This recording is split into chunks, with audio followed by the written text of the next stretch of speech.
entrepôt d'alimentation. Méran ouvert à tous, sans carte de membre, 10 000 produits alimentaires et équipements qualité restauration. Demande en hausse, difficultés au niveau des approvisionnements, pénurie de main-d'œuvre, les gestionnaires en épicerie ne manquent pas d'ouvrage.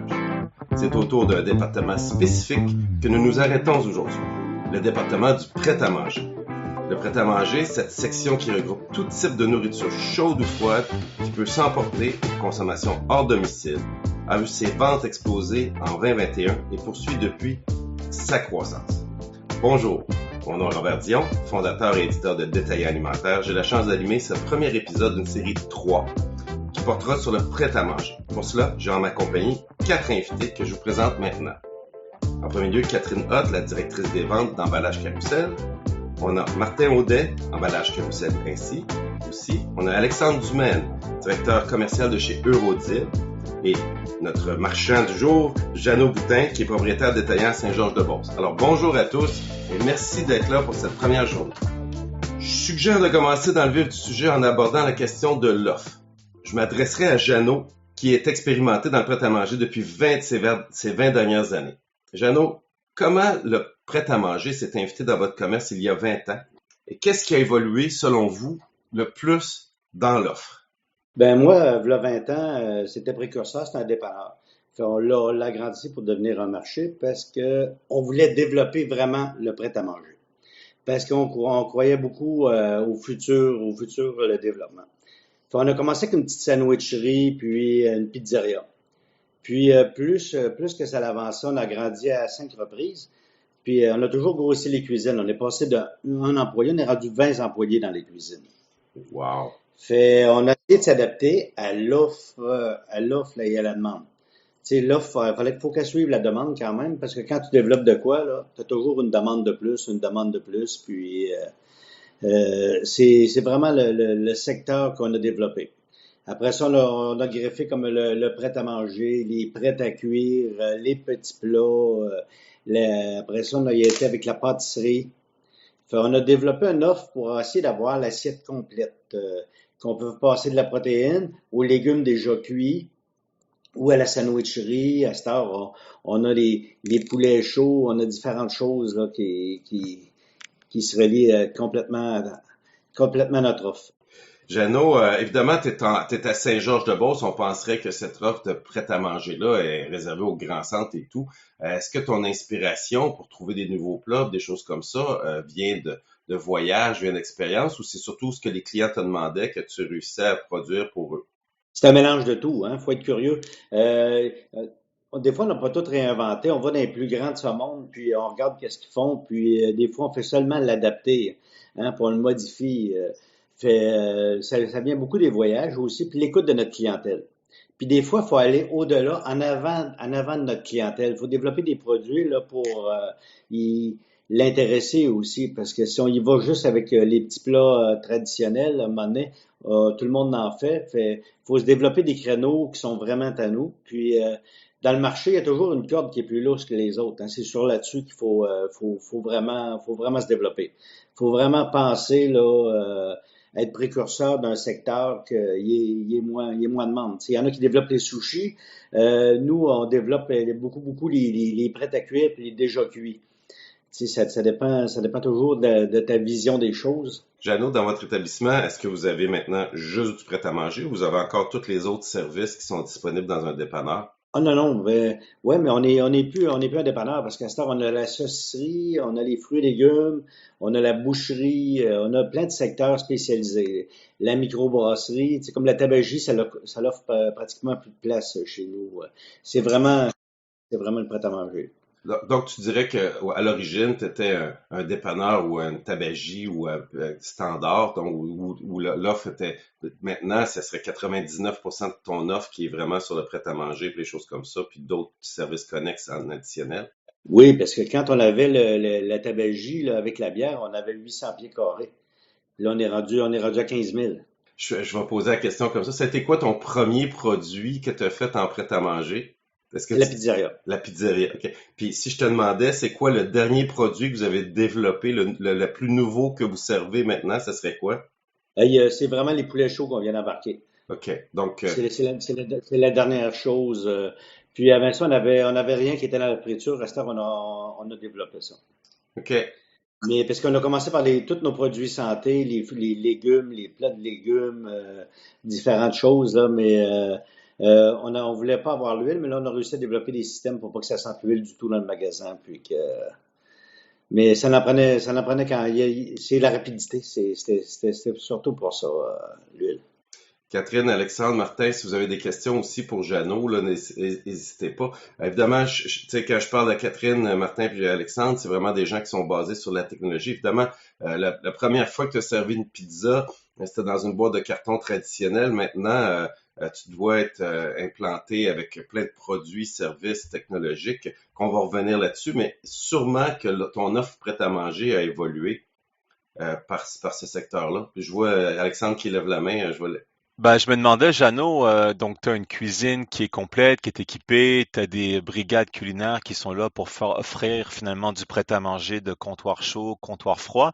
Mais est-ce que en tant qu'épicerie, en tant que point de vente, est-ce que tu te retrouves à aussi faire la distribution de prêt-à-manger pour d'autres producteurs locaux, des gens qui n'ont pas d'épicerie, mais des gens qui vont finalement s'appuyer sur toi pour vendre leurs propres produits? Oui, oui, on a distribué dans différents. Notre pizza, on a une pizza congelée aussi qu'on distribue dans différents restaurants, dont le Miller Zoo, qui est pas loin de chez nous. Peut-être que vous devez sûrement le connaître, là. C'est assez populaire. Ah ben oui, c'est dans notre coin. Ben oui, ben toute la pizza qui se vend au Miller Zoo, c'est toute faite chez nous. OK. Tiens, on a les emballeuses, on a les caisses pour le transport, ça prend les équipements pour les geler rapidement, ça prend différentes opérations. Mais ça le demande un employé, des fois un et demi. Mais sur les vents, là, c'est pas parce que ça se produit quand même assez rapidement de la pizza, là, surtout si tu la fais pas cuire puis tu réponds pas aux clients, là, ça va quand même bien. Quand vous avez décidé de vous diriger vers cette offre-là, là, est-ce que c'est les clients qui vous demandaient de diversifier votre offre ou vous avez pris les devants puis vous avez vu l'opportunité qu'il y avait dans le prêt-à-manger? Parce qu'aujourd'hui, on le voit beaucoup, mais il y a 20 ans, j'imagine que vous n'étiez pas beaucoup là, à vous lancer là-dedans. Non, mais on se fait approcher, mais nous, on peut à certaines places distribuer parce que vu qu'on n'a pas de C1, il faut distribuer nous-mêmes. OK. Puis là, on a des approches pour produire des produits, mais là, c'est tout un nouveau système qu'on est en train de mettre en place. C'est de quoi qu'on vise dans les 2 prochaines années avoir un C1. Mais là, c'est tout un nouveau système d'opération là pour. Évidemment, C1, c'est une cuisine de niveau 1 qui est une cuisine certifiée qui permet de vendre à d'autres personnes. Je veux juste le dire, mais de plus en plus, on voit des usines se transformer en traiteurs ou des choses justement pour pouvoir pallier. Ouais, Est-ce que, à la limite, est-ce que quand tu vas être C1, tu vas vouloir vendre à des restaurants locaux, des choses comme ça fait partie des objectifs ou dans d'autres épiceries? Ouais, on pense plus à la restauration, là. OK. On pense plus Ouais, à la la restauration a restauration. besoin d'aide à ce niveau-là aussi. Oui, Énormément. c'est plus le secteur qu'on vise que le secteur épicerie. Parce que comme c'est là, tous les secteurs, quand on alimente, c'est toujours de la restauration. Puis des services de traiteurs, on en fait un petit peu aussi, mais surtout pour des bières et saucisses ou tu sais, des secteurs particuliers, là. On fait pas de mariage ou de décès là, avec des sandwichs, là, puis on touche pas à ce secteur-là. C'est plus du corporatif. Oui, c'est ça, effectivement. J'aimerais ça embarquer dans, tu sais, évidemment, le traditionnel prêt-à-manger qu'on connaissait dans l'épicerie quand ça a commencé, c'était les nouilles chinoises, les sandwichs, les pizzas, le poulet. Est-ce qu'il y a de la demande de plus en plus pour des produits de plus haut de gamme, plus raffinés, plus travaillés? Est-ce que tes cuisiniers sont amenés à peut-être se dépasser puis faire des choses qui seraient hors des sentiers battus, Jeannot? Non, on est encore quand même, tu sais, on fait du taille, on fait différentes choses, là, mais on n'est pas encore rendu. Parce que les petits plats, là, ça demande quand même. Là, on a de la misère à fournir la demande qui grossit. Parce que, tu sais, on est passé de 2000, 2500, là, on vend 3500 plats par semaine. Ça demande quand même une assez bonne production. Puis ça, c'est juste les petits plats, là. C'est à part tout le système de pâtisserie, les pâtés, etc. La pizzeria, on vend environ, dans notre magasin, là, entre 12 et 1500 pizzas par semaine. Quand même, hein? C'est ça que Ouais, t'additionnes ça à Bleuetière, Marlan, puis toute la kit, ça en fait pas mal de pizzas d'en Beauce, hein? oui. Ben oui. Mais Est-ce que, si, mettons, tu rencontrais un confrère, je sais qu'on va être au congrès de l'AMDEC ensemble, là, si tu rencontrais un confrère qui est un dépanneur ou une épicerie ordinaire, puis tu lui disais, va-t'en, est-ce que tu lui dirais d'emblée, va-t'en vraiment dans ce secteur d'activité-là, le prêt-à-manger, c'est l'avenir de notre épicerie, c'est là qu'on s'en va, ou tu dirais, c'est compliqué, on manque de main-d'œuvre. Comment tu vois ça, toi, le futur? C'est compliqué, mais la première chose que ça prend de l'espace. Il faut que tu sois capable, parce qu'un coup que tu as commencé à développer, puis que la roue commence à grossir, faut que tu sois capable de suivre. À moins que tu fasses juste une petite cuisine puis quelques sandwichs, mais si tu veux vraiment grossir ton offre, là, la première chose que ça prend beaucoup d'espace. Parce que juste l'approvisionnement aussi, là, c'est tout des gros formats. Puis quand tu veux refroidir, ça prend des grosses chambres froides, gelées, des gros congélateurs. Nous, on vient de finir de développer une deuxième cuisine qui a 30 par 60. Il y en a beaucoup que juste le commerce, c'est à peu près, l'indépendance, c'est à peu près la grandeur de le commerce. Nous, c'est notre deuxième cuisine qui est cette grandeur-là.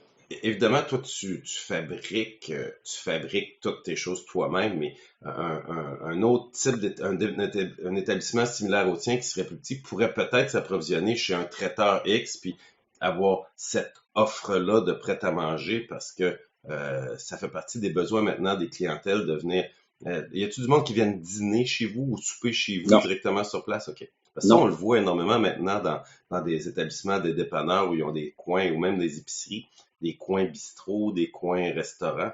Est-ce que ça, tu penses que ça va fait partie du développement que vous pourriez faire parce que le monde a envie de manger sur place? Pas chez nous, parce que chez nous, on a 25 cases de stationnement pour les clients. Puis, juste le monde qui vit, on les remplit.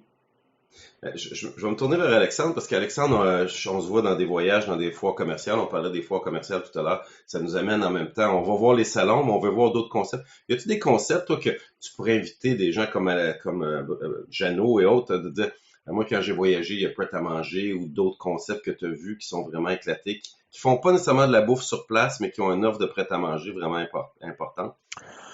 Honnêtement, j'ai pas vu à l'étranger des choses qui, comment dire, qu'on dit, oh, c'est fait tellement mieux qu'ici. Je trouve qu'au Québec, on a quand même développé une offre de prêt-à-manger qui est extrêmement variée.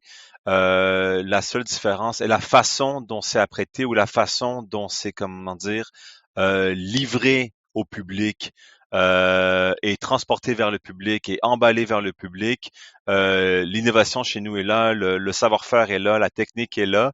La différence, ça va être vraiment au point de vue du produit en tant que tel. Et ça, c'est typiquement culturel. Et on a une chance au Québec d'être quand même une société qui est multiculturelle. Donc, un jour, on va trouver finalement des plats qui sont typiquement des Caraïbes ou des Antilles ou d'Afrique ou d'Asie qui vont se développer, qui vont se retrouver sur nos tablettes. Il suffit juste de trouver le bon opérateur pour le faire. On a vu des concepts avant de prêt-à-manger. Je sais pas si on pourrait qualifier ça de prêt-à-manger. Là, à l'époque, on avait les marchés Movenpick et tout ça, qui sont une espèce de forme prêt-à-manger où tu pouvais chercher la nourriture et l'amener chez toi aussi ou manger sur place si tu veux.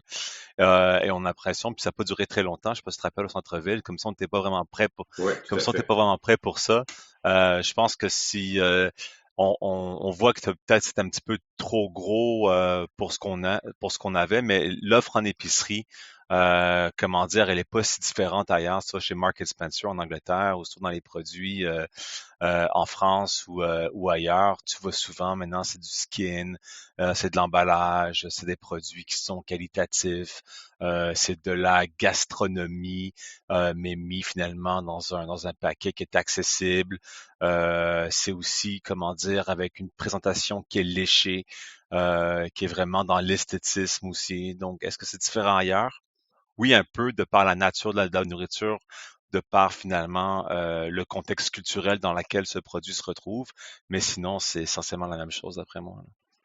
Ben, moi, je suis toujours obligé de parler d'endroits comme Whole Foods qui, d'après moi, Amazon avait vu la notion de prêt-à-manger parce que, tu sais, ils ont fait l'acquisition de Whole Foods, mais quand je rentre dans un Longo's en Ontario ou dans un Whole Foods et je vois que plus de 45% de leur offre alimentaire est une offre de produits que je vais appeler transformés, que du poulet rôti jusqu'aux légumes, aux légumes déjà hachés, tu sais, donc on voit énormément on voit énormément d'offres qui s'en viennent vers ici. Puis quand je regarde les offres des grandes bannières, on s'en va vraiment là. Fait que moi, ce que je pense, c'est que maintenant, l'épicerie est maintenant de plus en plus, quand je dis l'épicerie, le produit d'épicerie est de plus en plus en offre de prêt-à-manger. On a des plus petites familles, on a moins de monde qui sont prêts à cuisiner, malgré qu'ils ont tous rénové leur grande cuisine. Il faut un peu moins de cuisine.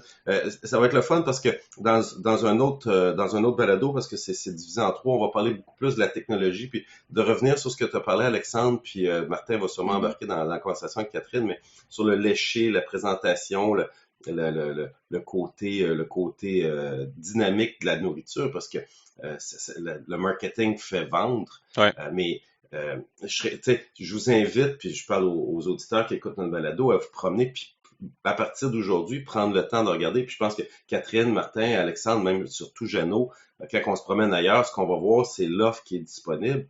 Puis on réalise pas à quel point maintenant cette offre de prêt-à-manger-là est éclatée, est disponible et dynamique à tous les niveaux.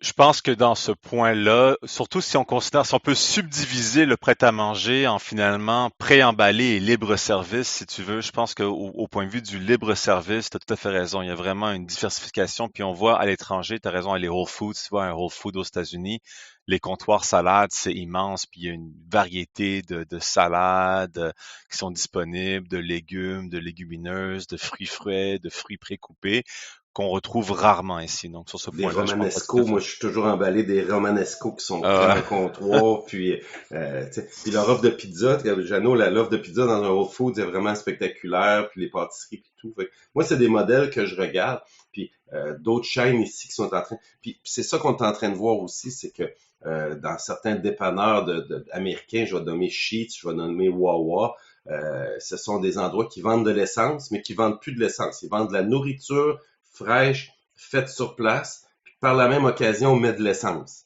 Et vois-tu comment le changement, c'est vraiment ça, tu mettais de l'essence, tu achetais de la nourriture. Maintenant, un peu comme on va attirer un homme par son estomac, mais c'est un peu la même chose. Maintenant, on attire les clients par du prêt-à-manger, par des produits prêts. Martin, je te vois élever la main. Vas-y, interviens, ça me fait plaisir. Ben, puis je retiens un mot de toute votre conversation. Jeannot l'a dit en début de balado, la curiosité du tenancier ou du propriétaire fait que avec les médias sociaux aujourd'hui, puis quelqu'un qui est bien accompagné d'un partenaire, il y en a beaucoup dans l'industrie, on en est un. Alexandre est sur la ligne, est un spécialiste équipement.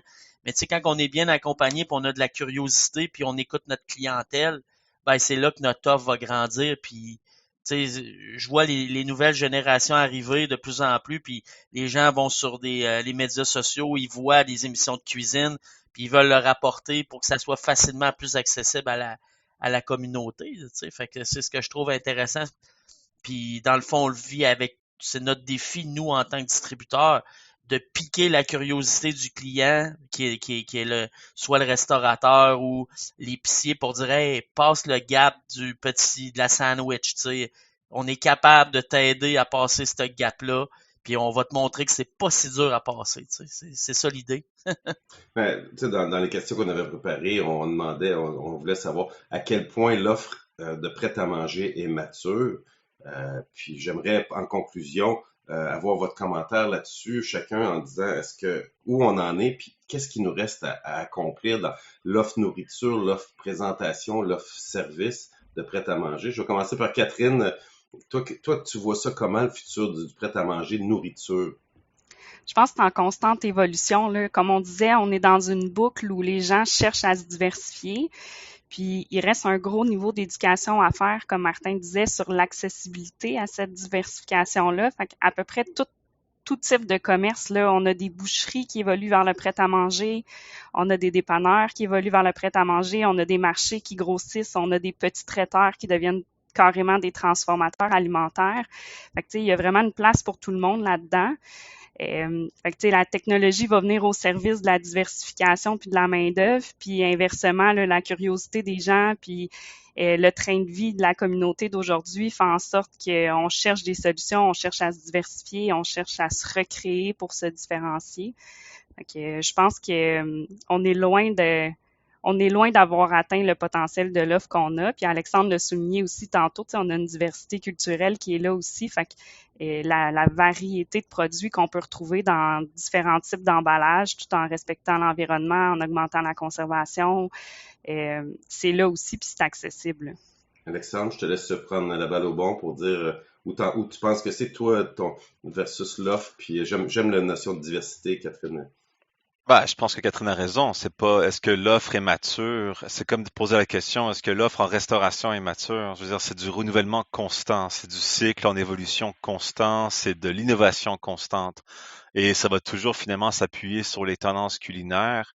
Il y aura toujours de nouvelles choses. Est-ce qu'il y aura un exploitant ou un opérateur qui va remettre en tendance la cuisine, on pourrait dire old school de la française, et qui vont sortir des tendances de nourriture qui finalement sont de la cuisine de proximité en s'établissant finalement sur des producteurs locaux? Est-ce qu'il y aura, je veux dire, je peux ressortir 150 concepts de nourriture qui n'ont pas encore été exploités et qui éventuellement vont l'être, et puis on va en voir disparaître, puis on va en voir apparaître. Essentiellement, c'est du darwinisme commercial pour l'alimentaire qui va être constant, là. Donc, ce qui va être tendance à fonctionner, ce qui va l'être moins va tendance à disparaître. Ces opérateurs vont être appelés finalement soit à renouveler leur offre ou passer à autre chose, puis il y en a d'autres qui vont prendre la place. Puis de l'autre côté, finalement, il y aura une évolution chez les équipementiers et les gens qui offrent finalement la possibilité de donner accès au marché, de mieux aussi pouvoir le faire. Donc, ce sera une constante évolution. Les tendances alimentaires, maintenant, il y a toujours un paquet de spécialistes qui vont pouvoir les établir. Est-ce qu'on va voir des choses maintenant on parle souvent de produits organiques? Peut-être que prochainement, ça va être les produits qui ont un impact climatique moindre. Peut-être qu'on va sortir de la cuisine avec impact climatique neutre, puis ça va être la nouvelle tendance. Je veux dire, donc, est-ce que c'est l'offre est mature? Non. C'est une tendance, ça va être toujours en constante évolution, d'après moi, là. Martin, je te laisse continuer. Écoute, j'aborde un peu dans le même sens que mes confrères sur la ligne. Dans le fond, ça prend plus des gens comme Jeannot qui sont prêts à agrandir leur offre. C'est des choix pas toujours faciles. Je me mets dans la peau d'un exploitant qui connaît, qui est dans ses pantoufles, de dire que bon, il connaissait ses produits, il connaissait qu'est-ce qu'il avait besoin ses clients, puis là, les générations arrivent, les plus jeunes, les moins jeunes, puis l'offre change, puis on se dit oh ok, faut que j'évolue, faut que je continue à évoluer. Je suis content de voir que après tout ça, qu'il y a encore des gens comme Jeannot après 20 ans qui sont encore prêts à évoluer, qui sont encore prêts à investir dans le commerce. On se le rappellera après une pandémie qui est pas toujours facile pour tous. Fait que ça m'encourage, mais non, l'offre est vraiment pas à maturité. Puis il manque pas de couleurs, il manque pas de mets à venir. Je suis convaincu. Mais tu as amené la notion de pandémie parce qu'évidemment, on l'a dit en entrée que la pandémie avait propulsé les ventes. Quand j'ai eu à parler à des clients, des gens qui disaient on va se retirer un petit peu de l'offre prête à manger, on va revenir vers notre offre traditionnelle parce que la pandémie est terminée, puis les chiffres le prouvent. Il n'y a pas de baisse dans l'offre, il n'y a pas de baisse dans les ventes, il n'y a pas de baisse dans l'innovation. À ce niveau-là. Jeannot, est-ce que tu es disponible pour nous donner le mot de la fin sur cette catégorie-là ou on passe Jeannot de retour. Jeannot, je te laissais conclure sur la fin sur un peu la maturité de ton marché. C'est toi qui es notre spécialiste aujourd'hui sur justement la maturité du marché. Toi, tu parlais déjà d'investissement et tout. Est-ce que tu continues à voir des choses qui vont avancer pour toi? Oui, nous, on travaille beaucoup le prêt-à-manger. Et nous, qu'est-ce qu'on travaille beaucoup aussi, c'est l'offre pour la famille, pour le repas familial. Donc, le prêt-à-cuire. Nos légumes sont déjà tous préparés, sont prêts à réchauffer. Les coupes de viande sont prêtes, sont déjà dans des assiettes d'aluminium prêts à mettre au four. Nous, qu'est-ce qu'on veut développer, c'est qu'une petite famille peut arriver par avoir un repas frais qui sort du four en 15 à 20 minutes. Et c'est vraiment la tendance. Puis au lieu de manger du fast-food, manger de la nourriture fast. Oui, on a différentes choses. Les roast beef déjà précuits avec les assiettes de légumes. On a les salades César avec le poulet dessus, le bacon, tout est prêt à mélanger. On essaie d'y aller avec une offre extrêmement rapide.